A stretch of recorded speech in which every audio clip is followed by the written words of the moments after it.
নমস্কার বন্ধুরা, অনিকেত এগ্রিকালচার পঞ্চাশে আপনাদেরকে স্বাগতম। আমাদের শরীরে স্বাস্থ্য ঠিক রাখার জন্য যেমন ভাত, ডাল, মাছ, মাংস, ডিম, দুধ প্রভৃতি খাবারের প্রয়োজন হয়, তেমনি গাছেদেরও বেশ কিছু খাবার রয়েছে যেগুলি দেওয়া অতি আবশ্যক। সঠিক সময়ে পর্যাপ্ত পরিমাণে না দিলে বিভিন্ন সমস্যা দেখা দিতে পারে।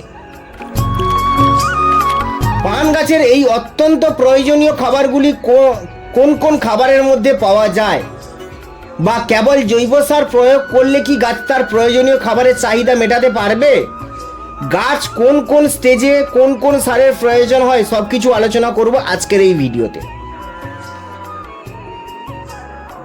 আমরা যারা পানের বাগানে পান চাষ করি, যারা কৃষক নিজেদের বাড়িতে পানের বাগান তৈরি করে পান চাষ করেন, তাদের সকলের কাছে ভিডিওটি খুবই গুরুত্বপূর্ণ হতে চলেছে। সম্পূর্ণ ভিডিওটি মন দিয়ে দেখুন, জানতে পারবেন অনেক কিছু। প্রথমে আসি nitrogen, phosphorus, calcium, magnesium, sulphur, অনেক কিছু গাছের কিন্তু বেশি পরিমাণে দরকার হয়। আর কিছু মাইক্রোনিউট্রিয়েন্ট রয়েছে যেমন manganese, boron, zinc, copper, iron, molybdenum, nickel এবং ক্লোরিন, এগুলো কিন্তু খুব কম মাত্রায় লাগে।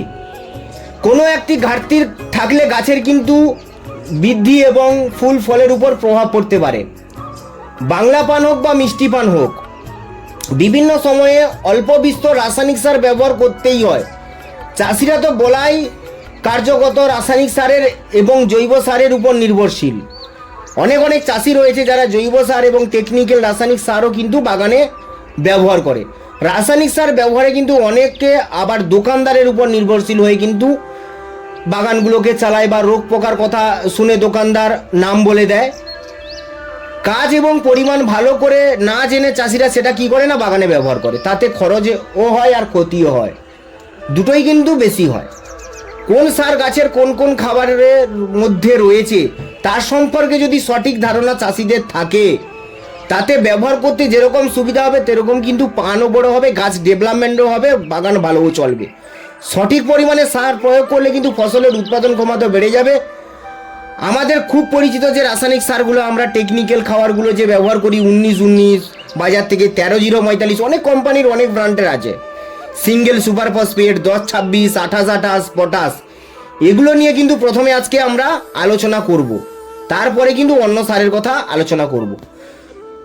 প্রথমে আসি 19-19-19, এর মধ্যে থাকে প্রায় 19% নাইট্রোজেন। গাছের সব থেকে বেশি দরকার হয় নাইট্রোজেন, কারণ এই সার পান গাছের বা অন্যান্য গাছের পাতার যে ক্লোরোফিল তৈরি করতে সাহায্য করে কিন্তু নাইট্রোজেন।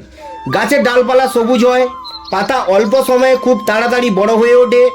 নাইট্রোজেন যদি কোনো কারণে বাগানে ঘাটতি থাকে তাহলে গাছের বৃদ্ধি কমে যায়, পাতা হলুদ হয়ে যায়, পাতা ঝরে পড়ে যেতে পারে। এরপরে আসি 13-0-45 পটাশিয়াম নাইট্রেট, এর মধ্যে রয়েছে 13% নাইট্রোজেন এবং 45% পটাশ, ফসফেট কিন্তু নেই। তারপরে আসি এসএসপি অর্থাৎ সিঙ্গেল সুপার ফসফেট, এই সার ফসফরাস গঠিত সার। এর মধ্যে ক্যালসিয়াম, সালফার, ভালো উৎস ফসফরাস থাকে, 16% থাকে সালফার, 12% থাকে তোমার ফসফরাস থাকে 16%, সালফার থাকে 12% এবং ক্যালসিয়াম থাকে 21%। নাইট্রোজেনের পরে কিন্তু গাছের সব থেকে বেশি যেগুলো প্রয়োজন হয় সেগুলো হলো ক্যালসিয়াম, সালফার এবং ম্যাগনেসিয়াম। ক্যালসিয়াম কি করে না, গাছের সেল গঠন করে, সেল বল তৈরি করে। ক্যালসিয়াম ঘাটতি থাকলে গাছের পাতার গঠন কিংবা ফসলের আকার বিকৃত হয়ে যেতে পারে। মানে ধরুন কোনো গাছের যে পান গাছের পাতা মুড়ে গেছে, মানে বেঁকে গেছে, ভালো পান ফুটছে না, কুঁকড়ে যাচ্ছে, এটা মেন কারণ হচ্ছে পোকা যদি না থাকে তাহলে কিন্তু ক্যালসিয়ামের ঘাটতি, ফল ফেটে যেতে পারে। অন্যদিকে সালফার ক্লোরোফিল তৈরিতে নাইট্রোজেনকে উদ্দীপিত করে।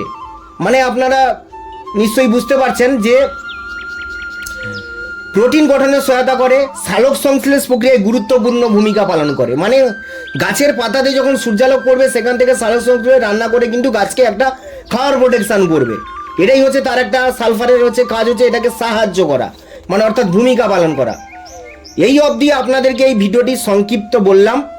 এতক্ষণ অল্প কিছু রাসায়নিক সার নিয়ে আপনাদের সঙ্গে আলোচনা করলাম। এরপরে পরবর্তীতে এই যে জিঙ্ক, বোরন, আয়রন, মলিবডেনিয়াম, এইগুলো যে রয়েছে এইগুলো নিয়ে কিন্তু আমি পরের ভিডিওতে কিন্তু অবশ্যই আলোচনা করব।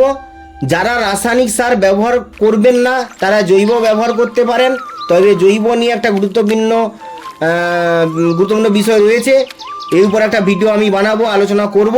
ততক্ষণ আপনারা সুস্থ থাকুন, ভালো থাকুন এবং চ্যানেলটি সাবস্ক্রাইব করুন, শেয়ার করুন। ধন্যবাদ।